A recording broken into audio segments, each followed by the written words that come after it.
எல்லாமல்ல அல்லாஹுவின் மகத்தான கிருபையினால் நமது ஜமாத்தின் சார்பாக நடத்தப்படுகிற இஸ்லாமிய கல்லூரி மற்றும் ஹிஃபுது மதர்சாவினுடைய பட்டமளிப்பு சான்றிதழ் மற்றும் பரிசளிப்பு நிகழ்ச்சி தற்போது நடைபெற்று கொண்டிருக்கிறது. உலகெங்கிலும் பல்வேறு துறைகளிலே அந்த துறையில் தேர்ச்சி பெறுகிற மக்களுக்கு பட்டமளிப்பு நிகழ்ச்சிகள் நடைபெறுவது வழக்கம்.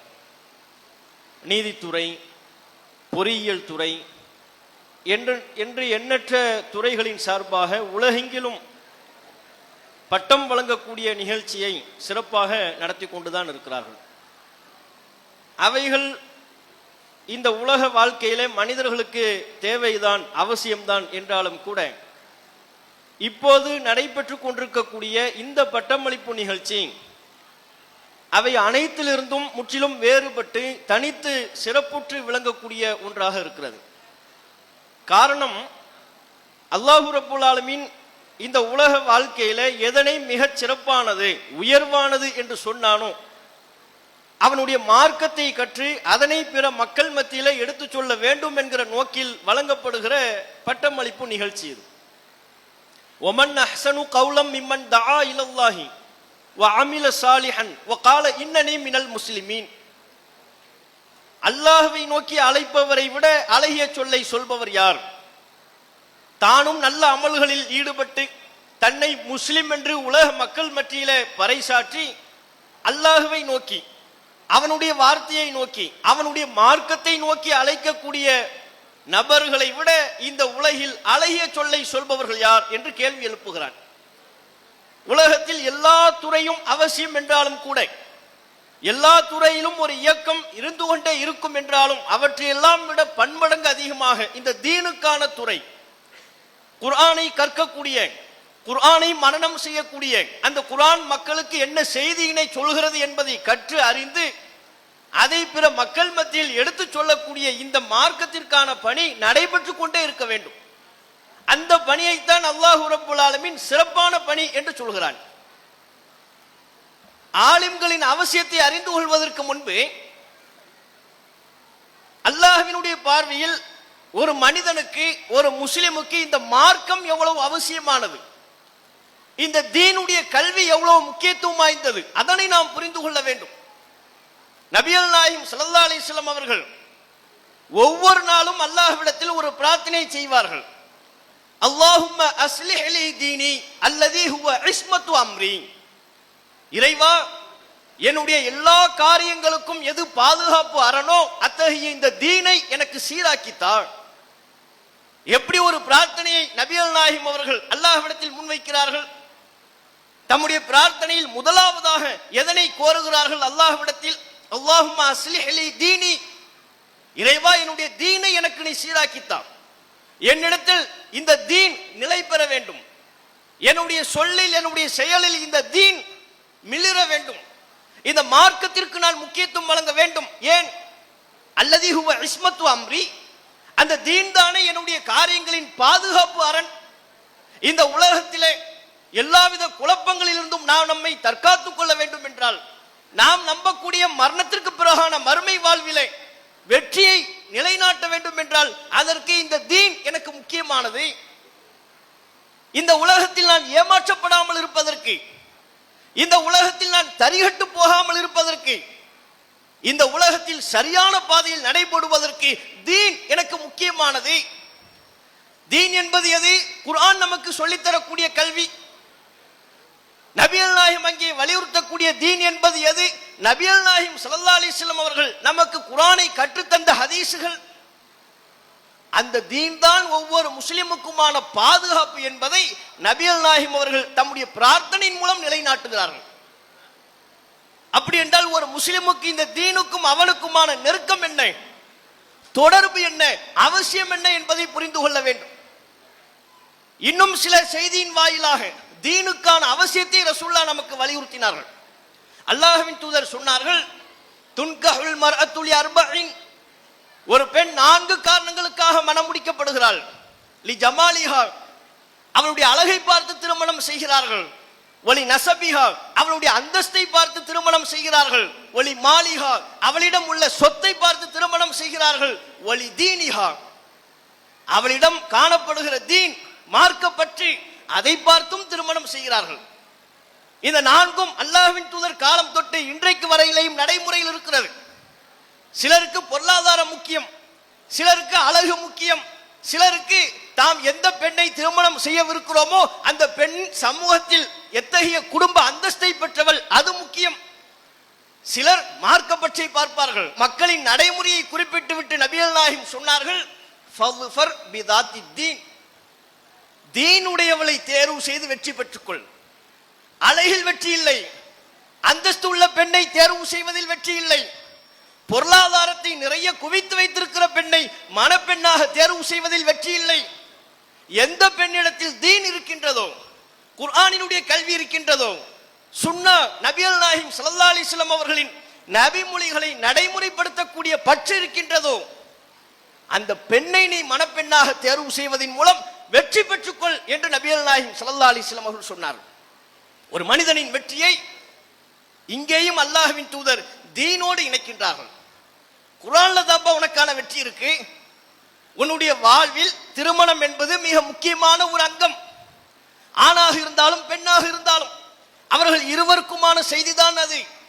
அந்த திருமணத்தை ஏனைய புறக்காரணிகள் மிகைத்து விடாமல், செல்வம், அந்தஸ்து, அழகு போன்ற காரணிகள் மிகைத்து விடாமல் தீன் மார்க்க பற்றி உன்னுடைய தேர்வில் மிகைத்திருக்க செய்.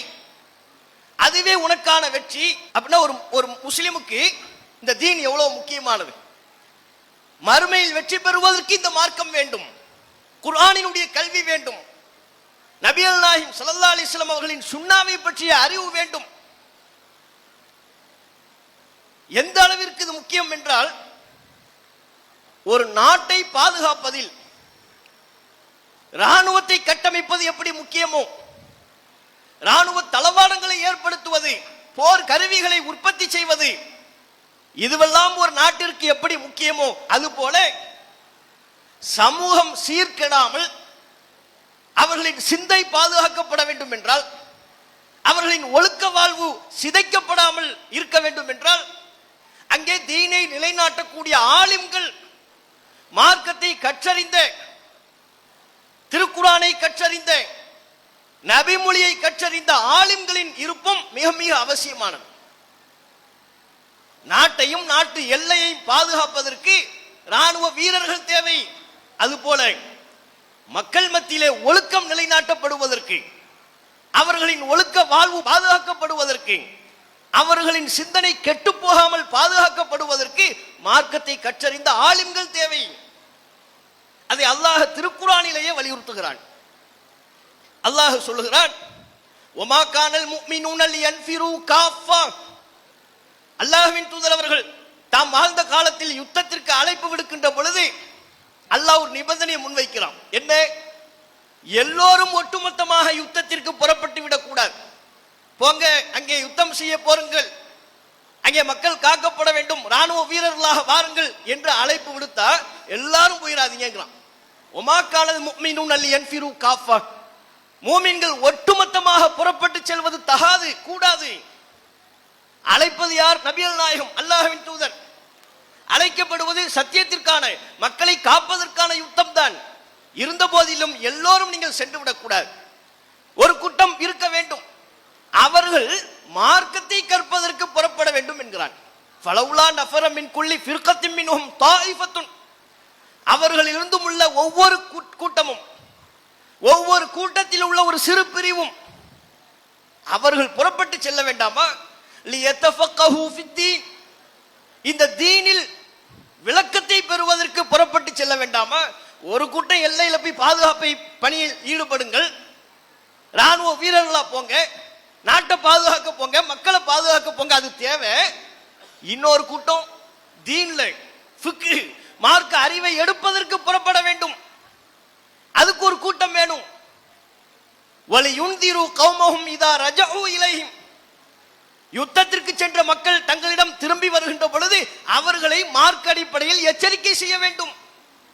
தாங்கள் நபிகள் நாயகத்திடம் கற்ற தீனுடைய கல்வியை அவர்களுக்கு எடுத்துச் சொல்ல வேண்டும். ஆகவே எல்லோரும் யுத்தத்திற்கு புறப்பட்டு விடாதீர்கள். அல்லாஹ் ரப்புல் ஆலமீன் இந்த வசனத்தின் மூலம் ஒரு நாட்டை பாதுகாப்பதற்கு ராணுவ வீரர் முக்கியம் என்பதை போல ஒரு சமூகத்தை பாதுகாப்பதற்கு, செம்மைப்படுத்துவதற்கு, அவர்கள் வழிகிடாமல் சரியான சத்தியத்தில் தொடர்ந்து பயணிக்க செய்வதற்கு மார்க்கத்தை கற்றறிந்த தீனில் நிபுணத்துவம் பெற்ற ஆலிம்கள் வேண்டும் என்று அல்லாஹ் ரப்புல் ஆலமீன் குறிப்பிடுகிறான். இங்கேதான் ஆலிம்களின் அவசியம் தேவைப்படுகிறது. ஒரு சமூகத்தை வழிநடத்துவதற்கு அல்லாஹ் இந்த இல்மை தான் தகுதியாக முன்வைக்கின்றான்.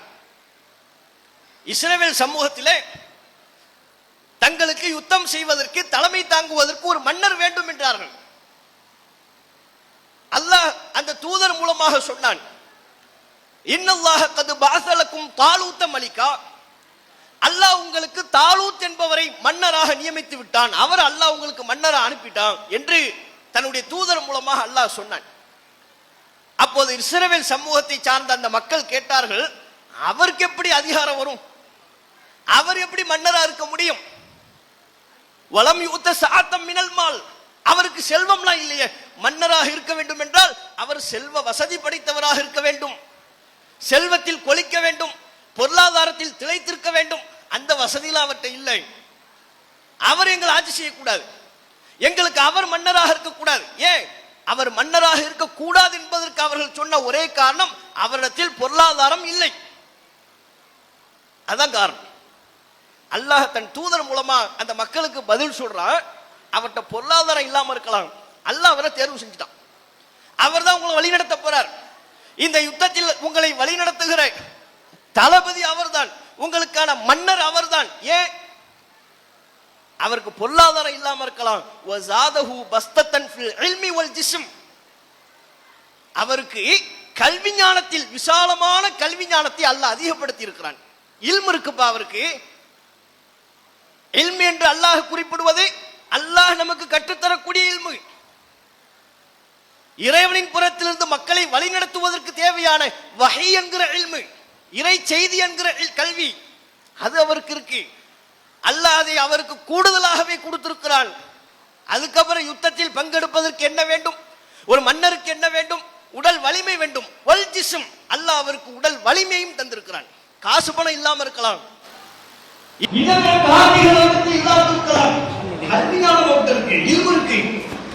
அதுதான் உங்களை வழிநடத்துவதற்கு தகுதி. ஆகவே அவர்தான் உங்களுக்கு மன்னர் என்று அல்லாஹ் இந்த வரலாற்று சம்பவத்தை திருக்குர்ஆன் வாயிலாக சொல்லி மார்க்க கல்விக்கான இல்முக்கான முக்கியத்துவத்தை நமக்கு உணர்த்துகிறார்.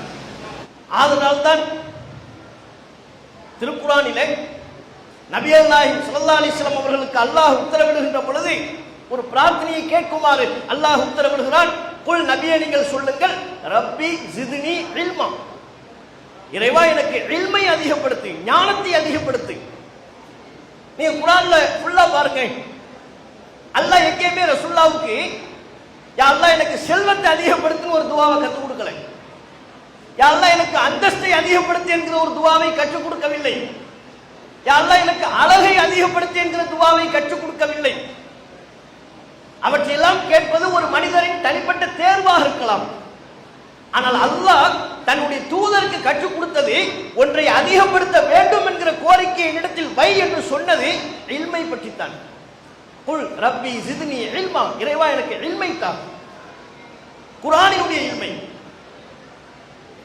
இந்த உலகில் நான் எப்படி வாழ வேண்டும் என்று நீ ஆணையிடுகின்றாயோ அந்த இல்மை, அதங்க இல்மு. அதை தவிர்த்து வேற எதுவும் இல்மை என்கிற வரையறையில வராது. அதுவெல்லாம் இந்த உலகத்தில் நமக்கு தேவை என்கிற துறை. குர்ஆன் நமக்கு எதை இல்மு என்று சொல்கிறதோ, கல்வி என்று சொல்கிறதோ, அந்த கல்வி குர்ஆனின் கல்வி. நபிகள் நாயகம் ஸல்லல்லாஹு அலைஹி வஸல்லம் அவர்கள் சொன்னார்களே, மன் சலக்க தரீகன் யல்தமிசு பிஹி இல்மன் ஸஹலல்லாஹு லஹு தரீகன் இலல் ஜன்னah. எவர் ஒருவர் இல்மை தேடி, கல்வியை தேடி ஒரு பாதையில் பயணிப்பாரோ அவர் சொர்க்கம் செல்வதற்குரிய பாதையை அல்லாஹ் எளிதாக்குகிறான் என்று சொன்னார்களே. சொர்க்கத்திற்கு வழிகாட்டக்கூடிய கல்வி, எந்த கல்வி நமக்கு சொர்க்கத்திற்கு வழிகாட்டுகிறதோ, எந்த கல்வி நமக்கு ஒழுக்கத்தை போதிக்கின்றதோ, எந்த கல்வி நமக்கு இறையச்சத்தை அதிகப்படுத்துகின்றதோ, எந்த கல்வி மரணத்திற்கு பிறகான வாழ்க்கை உண்டு என்பதை நமக்கு சொல்லித் தருகிறதோ, எந்த கல்வி? நாளை மறுமை நாளில் நாம் அனைவரும் ஒன்று திரட்டப்படுவோம். அல்லாஹ் நம்முடைய வாழ்வை பற்றி கேள்வி எழுப்புவான். அங்கே நாம் இறைவனுக்கு பதில் சொல்லியே ஆக வேண்டும் என்கிற சிந்தனையை நம்முடைய உள்ளத்தில் ஆழமாக பதிக்கின்றதோ அதுதான் கல்வி. அந்த கல்விதான் சொர்க்கத்திற்கு வழிகாட்டக்கூடிய கல்வி என்று நபிகள் நாயகம் ஸல்லல்லாஹு அலைஹி வஸல்லம் அவர்கள் நமக்கு சொல்லித் தருகிறார்கள். இந்த தருணத்தில் கல்விக்கு அல்லாஹ் இப்படி முக்கியத்துவம் கொடுக்கிற காரணத்தினால தான் இந்த கல்வியை கற்பதில் ஈடுபடக்கூடிய ஹாஃபில்களையும் ஆலிம்களையும் அல்லாஹ் பல இடங்களில் சிறப்பித்து சொல்கிறான், சிலாகித்து சொல்கிறான். ஏன்? அவர்கள் தேர்வு செய்யக்கூடிய துறை எது? தீனுடைய துறை. குர்ஆனை நான் மனனம் செய்ய புறப்படுகிறேன். அது ஒரு சிலருக்கு 1.5 ஆண்டுகளில் முடியலாம், அபூர்வம். இன்னும் சிலருக்கு 2 ஆண்டுகள், 3 ஆண்டுகள், ஏன் 4 ஆண்டுகள் கூட எடுக்கும். இருந்த போதிலையும் அந்த ஆண்டுகளை குர்ஆனை நான் மனனம் செய்வதற்கு ஒதுக்குகிறேன் என்று அவரும் அவருடைய பெற்றோர்களும் வருகிறார்கள் என்றால் அல்லாஹ்விடத்தில் அவர்கள் சிறப்பு பெறுகிறார்கள். இந்த காரணத்தினால் குர்ஆனை நான் மனனம் செய்து விட்டேன், இப்போது நான் நபி மொழியை கற்றுக்கொள்ள வேண்டும், சுன்னா எது என்பதை கற்றுக்கொள்ள வேண்டும், அதை மக்கள் மத்தியில் நிலைநாட்ட வேண்டும் என்று மார்க்கத்தை கற்றுக்கொள்வதற்குரிய பணிகளில் தம்மை யார் ஈடுபடுத்திக் கொள்கிறாரோ அவர் அல்லாஹ்விடத்தில் சிறப்பு பெறுகிறார். தௌஹீதுக்கு அல்லாஹ் அவங்கள சாட்சியாக்குறான். ஷஹீதல்லாஹு அன்னஹு லா இலாஹ இல்லா ஹுவ வல் மலாயிகத்து, வணக்கத்திற்குரியவன் அல்லாஹ்வை தவிர வேறு யாரும் இல்லை என்று அல்லாஹ் சாட்சி கூறுகிறான். வல் மலாயிகத்து, மலக்குமார்களும் சாட்சி கூறுகிறார்கள். எதற்கு? தௌஹீதுக்கு. வணக்கத்திற்குரியவன் அல்லாஹ் ஒருத்தன் தான். அல்லாஹ்வை தவிர இங்கு இந்த உலகத்தில் இந்த பூமியில் எதுவும் வணங்கப்பட வேண்டியவை அல்ல. கல்லோ மண்ணோ மரமோ செடியோ மனிதனோ மகானோ இறை தூதர்களோ வணங்கப்பட வேண்டியவர்கள் அல்ல. அல்லாஹ் மட்டும் தான் வணங்கப்பட வேண்டியவன். அல்லாஹ்வை தவிர இந்த உலகில் உள்ள அனைத்தும் அவனால் படைக்கப்பட்ட படைப்பினம். அந்த படைப்பினத்திற்கு முன்பாக கையேந்தி பிரார்த்தனை செய்யக்கூடாது, அந்த படைப்பினத்திற்கு முன்பாக சஜ்தா செய்துவிடக் கூடாது, அந்த படைப்பினத்தை எந்த வகையிலும் அல்லாஹ்விற்கு இணையாக ஆக்கிவிடக் கூடாது. இந்த தௌஹீத், இந்த தௌஹீதுக்கு அல்லாஹ் சாட்சியாக, நான் சாட்சிங்கிற அல்லாஹ் தன்னையே சாட்சியாக்குறான். நான் சாட்சி, இறைவன் நான் ஒருத்தன் தான். நான் தான் வானத்தை படைச்சேன், நான் தான் பூமியை படைச்சேன், நான் தான் எல்லாவற்றையும் படைத்தேன். இதில் எந்த நபருக்கும் கூட்டில்லை, பங்கில்லை. இதுக்கு நான் சாட்சி. அல்லாஹ் அடுத்து யாரை சாட்சி கூப்பிடுறார்? வல் மலாயிகத்து, மலக்குமார்கள் சாட்சி. தௌஹீத் கொள்கைக்கு மலக்குமார்கள் சாட்சி. அதற்கு அடுத்தபடியாக அல்லாஹ் சொல்கிறான், உலுல் இல்மி காயிமம் பில் கிஸ்த், நீதியை நிலைநாட்டுகிற கல்விமான்கள் அவர்களும் சாட்சி. தௌஹீதுக்கு அல்லாஹ் யாரை சாட்சியா கொண்டு வர்றான்? தனக்கு பிறகு மலக்குமார்களுக்கு பிறகு நீதியை நிலைநாட்டும் ஆலிம்கள், அல்லாஹ்வை அஞ்சி செயல்படக்கூடிய ஆலிம்கள், கல்வியாளர்கள், அவர்கள் சாட்சி. அப்ப அல்லாஹ் கல்வியாளர்கள் எப்படி பார்க்கிறான் பாத்தீங்களா? மார்க்க கல்வியை கற்றவரும் மார்க்க கல்வியை கற்றாதவரும் கல்லாதவரும் அல்லாஹ்விடத்துல சமம் இல்லை. இந்த உலகத்தில் அவர் மதிப்பில்லாம இருக்கலாம், இந்த உலகத்தில் அவர் யாருன்னே தெரியாதவரா இருக்கலாம், யூடியூப் ஸ்டாரா இல்லாம இருக்கலாம், பேஸ்புக் பிரபலியமா இல்லாம இருக்கலாம். ஏதோ ஒரு ஓரத்தில் அமர்ந்து கொண்டு குர்ஆனை கற்றுக் கொடுத்து நபிமொழிகளை கற்றுக் கொடுத்து மக்கள் மத்தியில் அதை பிரச்சாரம் செய்யக்கூடிய ஒரு நபர் இருப்பாரையானால் அவரும் அந்த பணியில் தம்மை ஈடுபடுத்திக் கொள்ளாத ஏனைய நபர்களும் இறைவனிடத்தில் சமம் இல்லை. அதைத்தான் அல்லாஹ் கேட்கிறான், குல் ஹல் யஸ்தவில் லதீன யஅலமூன வல்லதீன லா யஅலமூன், அறிந்தவர்களும் அறியாதவர்களும் சமமாவார்களா? ரெண்டு பேரையும் நான் ஒன்னா பார்ப்பேனா? மார்க்கத்தை கற்றறிந்த ஆலிம்கள் தனி, மார்க்கத்தில் தீனுடைய விவகாரத்தில் கவனம் செலுத்தாமல் இருப்பவர்கள் தனி. இரண்டு பேரையும் நான் ஒன்றாக பார்ப்பதில்லை என்று அல்லாஹ் ரப்பல் ஆலமீன் சொல்கிறான். அல்லாஹ்வுடைய பார்வையில் இந்த தீனுடைய விவகாரத்தில் ஒரு முஸ்லிமுக்கு எந்த அளவிற்கு பங்கு இருக்கிறது, அல்லாஹ் இந்த கல்வியை எப்படி பார்க்கிறார், இதை நாம புரியணும். ஆரம்ப காலகட்டங்களில் அத்தகைய புரிதல் பெரிதாக இல்லை. அவங்களை பொறுத்தவரையிலையும் தீன், குர்ஆன், தீனுடைய விவகாரம் என்பது என்ன? தொப்பி போடுறது தீன், ஜுப்பா போடுறது தீன், தாடி வைப்பது அது அதிகபட்சம் தான், தாடி கூட பல பேர்ட்ட இருக்காது, இதுதான் தீன் என்று நினைத்தார்கள். தர்காக்கள் மார்க்கத்தில் உள்ளதாக கருதினார்கள், தாயத்து தட்டு தகடு மார்க்கத்தில் உள்ளதாக கருதினார்கள். அவைகளுக்கும் இஸ்லாமிய மார்க்கத்திற்கும் தீனுக்கும் சம்பந்தமே இல்லை என்று இருக்கும் பொழுது இப்போது நாம் சொன்ன இந்த பட்டியல்களில் தாடிக்கு தான் மார்க்கத்துல ரசூல் ஸல்லல்லாஹு அலைஹி வஸல்லம் அவங்க நமக்கு சொல்லி இருக்கிறாங்க. தொப்பியை பற்றியோ தர்காக்களை பற்றியோ தட்டு தகடு தாயத்தை பற்றியோ சொன்னாங்களா? அது கூடாது என்றார்கள். தர்காக்களை பற்றி கூடாது என்றார்கள். தொப்பி என்பது அவரவர் விருப்பப்படுகிற ஒரு ஆடை, அதற்கும் மார்க்கத்திற்கும் எந்த சிறப்பும் இல்லை. இப்படி இருக்கும்போது மக்கள் அவங்க அன்றாட நடைமுறையில காலம் காலமா எதை பார்த்தாங்களோ அதையே மார்க்கம் நினைச்சாங்க. இப்பதான் ஒரு ஆலிமுடைய கடமை தேவைப்படுகிறது. ஒரு ஆலிமுடைய வேலை என்ன? சரியான முறையில் குர்ஆனை கற்று நபிமொழியை கற்று தேர்ந்தெடுக்கக்கூடிய ஒரு ஆலிம் சமூகம் குழப்பத்தில் தடுமாறும் பொழுது, தீனுடைய பாதையிலிருந்து விலகி செல்லும் பொழுது, ஃபித்னாவில் மூழ்கும் பொழுது அவர்களை நல்வழிப்படுத்த வேண்டும். அப்படி நல்வழிப்படுத்துகின்ற பணியில் தம்மை ஈடுபடுத்திக் கொண்டால் எந்த பிரச்சனையும் வரலாம், எதிர்ப்புகள் வரலாம், உலக லாபங்களை இழக்கலாம். எதையும் பொருட்படுத்தாம அல்லாஹ்வுடைய திருப்தியை நாடி இந்த சமூகத்தை சீர்திருத்தும் பணியில் என்னை நான் ஈடுபடுத்துவேன். இதுதான் ஒரு ஆலிம். இதான் மார்க்கத்தை கற்றறிந்த ஒரு ஆலிமின் பங்களிப்பு. இந்த பணியில் ஈடுபடக்கூடியவர்கள் குர்ஆனை படிக்கிறார், ஹதீஸ்களை தெரிஞ்சுக்கிறார். அவர் பட்டம் வாங்கினால் வாங்காவிட்டாலும் இந்த பணியில் ஒருவர் ஈடுபடுவாரே ஆனால் அல்லாஹ்வுடைய பார்வையில் அவர் ஆலிமாக மாறிவிடுகிறார். அல்லாஹ் அதைத்தான் பார்க்கிறான். நபிகள் நாயகம் ஸல்லல்லாஹு அலைஹி வஸல்லம் அவர்கள் மரணித்த அந்த தருணத்தை எடுத்துக்கொள்ளுங்கள். ரசூலுல்லாஹ் மௌத்தான உடனே சஹாபாக்கள் பலருக்கு குழப்பம். என்ன குழப்பம்? என்ன ரசூலுல்லாஹ் மௌத்தாயிட்டாங்க, இதுக்கப்புறம் நம்முடைய பாதை என்ன, ரூட் என்ன? ஒரு சில நபித்தோழர்கள் நபிகள் நாயகம் அவர்கள் மரணிக்கவில்லை, திரும்பி எழுந்து வருவார்கள் என்றே நம்பினார்கள். அப்படியான ஒரு குழப்பம். அல்லாஹ்வின் தூதர் இன்னும் மரணிக்கவில்லை, திரும்பி எழுந்து வருவார்கள் என்று நம்பிக்கொண்டிருந்த அந்த நேரத்தில் அங்கதான் ஒரு ஆலிம் தேவைப்படுறார். குர்ஆனை கற்றறிந்த ஒரு ஆலிமுடைய பங்களிப்பு அங்கே தேவைப்படுகிறது. அபூபக்கர் ரலியல்லாஹு அன்ஹு மக்களை சந்திக்கின்றார். நபிகள் நாயகம் ஸல்லல்லாஹு அலைஹி வஸல்லம் அவர்களின் மரணம் குறித்த குழப்பத்தை பார்க்கிறார். சில பேர் மௌத்தா போகலங்கிறாங்க, உயிர் பெற்று திரும்பி எழுந்து வருவதாக சொல்கிறார்கள். இது எல்லாத்தையும் பார்க்கிறார். பார்த்துட்டு தம்முடைய மார்க்கத்தினுடைய கல்வியை கொண்டு மக்கள் மத்தியில் சத்தியத்தை எடுத்துரைத்தார்.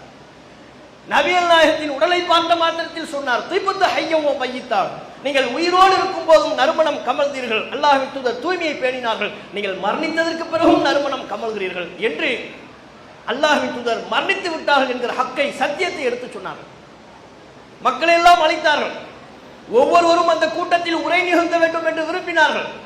தத்தமது எண்ணத்தில் உள்ளதை உரையாக கற்பனை செய்து வடிவமைத்தார்கள். அனைவருக்கு முன்பாக அபூபக்கர் அவர்கள் எழுந்து மக்கள் மத்தியில் உரை நிகழ்த்தினார். அறிந்து கொள்ளுங்கள், மன்கான யஅபுது முஹம்மதன், முஹம்மதை யாரெல்லாம் வணங்கிக் கொண்டிருந்தார்களோ அவர்கள் விளங்கிக் கொள்ளட்டும், புரிந்து கொள்ளட்டும். ஃபஇன்ன முஹம்மதன் கதுமாத், முஹம்மது மரணித்து விட்டார். அவர் மரணிப்பார் என்பதை குர்ஆனில் அல்லாஹ் முன்பே சொல்லிவிட்டான். இன்னக மையித்துன் வ இன்னஹும் மையித்தூன், நீங்களும் மரணிப்பவர் தான், அவர்களும் ஒரு நாள் மரணித்துத்தான் ஆக வேண்டும். அல்லாஹ் குர்ஆனில் நமக்கு முன்பே சொல்லிவிட்டான். ஒரு நாள் நபிகள் நாயகம் நம்மை விட்டு செல்வார்கள் என்பதை அல்லாஹ் குர்ஆனில் பதிவு செய்து விட்டான். இதோ இப்போது சென்று விட்டார்கள், மௌத்தாயிட்டாங்க. விளங்கிக்கங்க, முஹம்மதை யார் வணங்குகிறீர்களோ முஹம்மது மரணித்து விட்டார். அல்லாஹ்வை யார் வணங்குகிறார்களோ அவர்கள் புரிந்து கொள்ளட்டும், ஃபஇன்னல்லாஹ ஹய்யுன் லா யமூத், அல்லாஹ் தான் நித்திய ஜீவன், அவன் என்றென்றைக்கும் உயிரோடு இருப்பவன், அவனுக்கு மரணமே இல்லை, மரணம் இல்லாதவன் அல்லாஹ் ஒருவன் தான் என்கிற சத்திய கொள்கையை குழப்பத்தில் இருந்த நபித்தோழர்களுக்கு மத்தியில் தெள்ள தெளிவாக போட்டு உடைத்தார். எது அவர்களை பார்த்து திறம்பட செயல்பட வைத்தது? அபூபக்கர் ரலியல்லாஹு அன்ஹுவுடைய மார்க்க கூர்மை, குர்ஆனினுடைய அறிவு, அல்லாஹ்வின் தூதரோடு தாம் வாழ்ந்த காலத்தில் நபிகள் நாயகத்திடமிருந்து பெற்ற சத்தியத்தின் துணிவு, அது மக்கள் மத்தியில் சொன்னார் அல்லவா? அந்த விஷயத்தில் சஹாபாக்கள் பிளவுபடவிருந்த நேரத்திலே அவர்களை சத்தியத்தின்பால் ஒருங்கிணைத்தார்கள் அல்லவா? இதுதாங்க ஒரு ஆலிம் செய்யணும். வெறுமனை நாங்கள் 7 ஆண்டுகள் மார்க்கம் படித்தோம் என்று சொல்வதில் பெருமை இல்லை. மக்கள் மத்தியில் மூட நம்பிக்கை கதைகளை பரப்புவதிலையும் அவர்கள் காலம் காலமாக கடைபிடிக்கக்கூடிய மூட நம்பிக்கைகளுக்கு உயிர் கொடுப்பதிலையும் ஈடுபடக்கூடியவர்கள் அல்லாஹ்வின் பார்வையில் ஆலிம்கள் அல்ல. ஒருவர் சத்தியத்தை தெரிஞ்சு அதை மக்கள் மத்தியில் 4 பேர்ட்ட சொல்வதற்காக பாடுபடுறாரு பாருங்க, அப்படிப்பட்ட ஒவ்வொருவரும் அல்லாஹ்வுடைய பார்வையில் ஆலிம். இன்றைக்கு மக்களத்தில் என்னவெல்லாம் குழப்பங்கள் இருக்கிறது. மார்க்கத்தினுடைய பாதையை விட்டு, தீனுடைய பாதையை விட்டு விலகி செல்கிறார்கள். மிக குறிப்பாக வளரும் தலைமுறை அடுத்த ஜெனரேஷன் இப்போது இளைஞர்களாக இருப்பவர்கள் அவர்களுக்கும் மார்க்கத்திற்கும் சம்பந்தமே இல்லை என்கிற ஒரு நிலை ஏற்படுகிறது. மார்க்கத்தின் மீது அவர்களுக்கு ஈர்ப்பில்லை, குர்ஆனின் மீது அவர்களுக்கு ஈர்ப்பில்லை, சுன்னாவின் மீது நபிகள் நாயகத்தின் நடைமுறையின் மீது துளியும் ஈர்ப்பில்லாத ஒரு சமூகம் உருவாகி கொண்டிருக்கிறது, பெருகிவிட்டது. இந்த நேரத்தில் ஆலிம்கள் எல்லாம் இல்லை என்றால், சத்தியத்தை பிரச்சாரம் செய்யக்கூடிய நபர்கள் இல்லை என்று சொன்னால், இன்னும் ஒரு 20 வருஷத்துல என்ன ஜெனரேஷன் வரும்? குர்ஆன்லாம் படிக்கணுமா? குர்ஆன்னா என்னன்னு கேட்பான். ஜும்மாவுக்கு வந்து பார்த்தா நீ எதுக்கு இப்படி உட்கார்ந்து பேசிக்கிட்டு இருக்கிறாங்க, எதுக்கு ஜும்மா? வெறும்னா அல்லான்னு சொல்லிட்டு போயிட வேண்டியதுதானே? அந்த நிலைக்கு வந்துருவாங்க. குர்ஆனை கொடுத்து ஓதுப்பான ஓத தெரியாது, ஒரு ஹதீஸ சொல்லுப்பான்னு கேட்டா சொல்ல தெரியாது. நீங்க அந்த கூட்டம் வராதுன்னு நினைக்கிறீங்களா? இப்போதே இருக்கிறார்கள் பலர். அவங்க மெஜாரிட்டி ஆகிருக்க கூடாதுன்னு நம்ம சொல்றோம். இப்போ உள்ள இளைஞர்கள் பலருக்கு தெரியல. நம்ம ஜும்மாவில் பார்க்குறோம், ஒரு இளைஞர் வர்றாரு, ஜும்மாவில் உட்கார்ந்து இருக்கிறார். அவர்களுக்கும் தீனுக்குமான தொடர்பை நீங்க யோசிச்சு பாருங்க. ஜும்மாவில் உட்கார்ந்து போன்ல விளையாண்டுட்டு இருக்கிறார், பப்ஜி விளையாண்டுட்டு இருக்கிறார், ஃப்ரீ ஃபயர். இது ஜும்மாவில். அப்படின்னா அவர்கிட்ட தீனுடைய கல்வி எப்படி இருக்குன்னு பாருங்க. அவர் ஆவேசமா பேசிக்கிட்டு இருக்கிறார் ஜும்மாவில், இவங்க உட்கார்ந்துக்கிட்டு கேம் விளையாண்டுட்டு இருக்கலாம். சின்ன பையன் இல்லை, அவன் எருமாறு சைஸுக்கு வளர்ந்துருக்கான். அப்ப என்ன அவனுடைய மார்க்க தொடர்பு என்ன?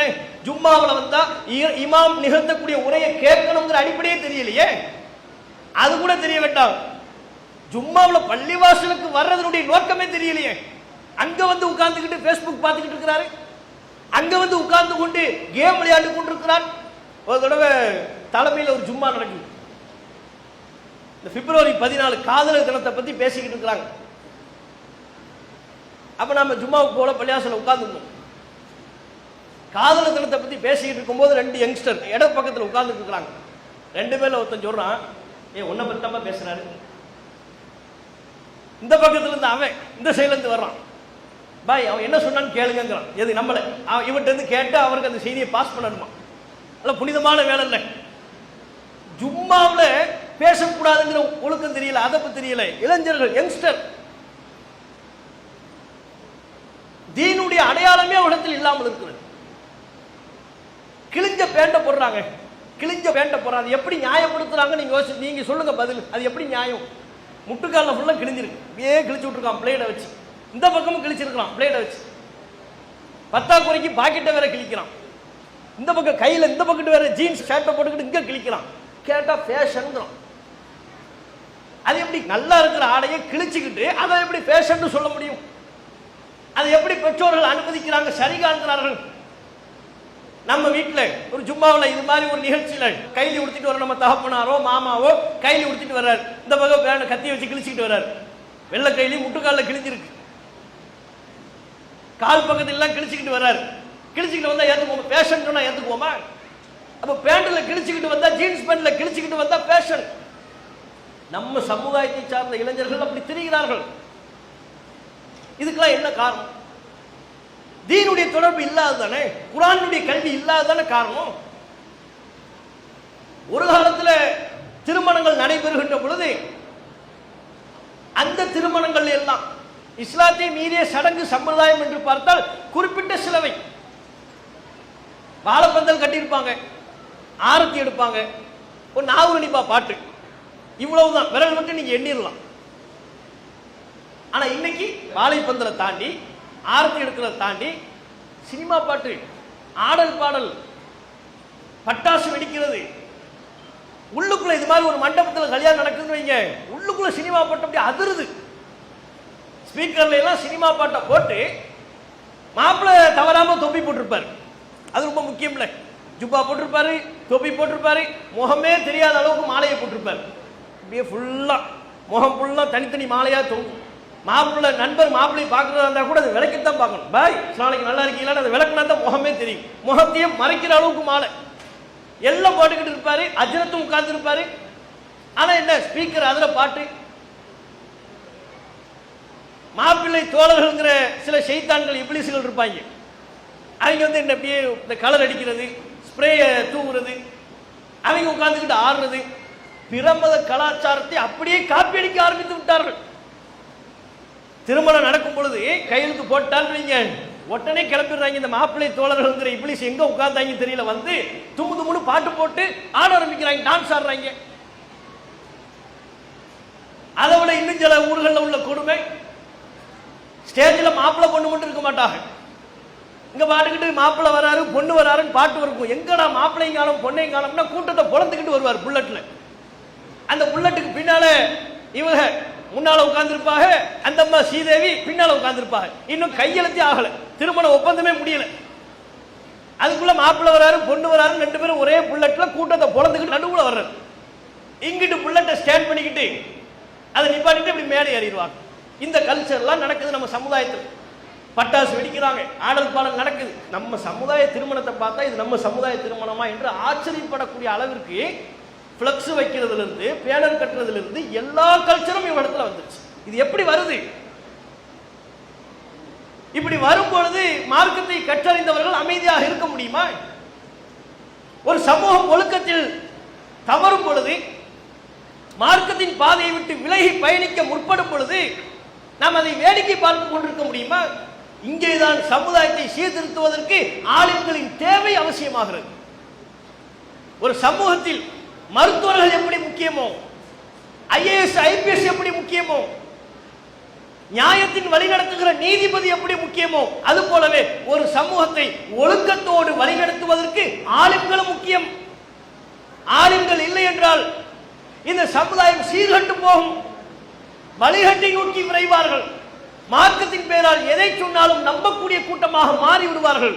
பல ஃபித்னாக்களுக்கு மத்தியில் நாம வாழ்ந்து கொண்டிருக்கிறோம்.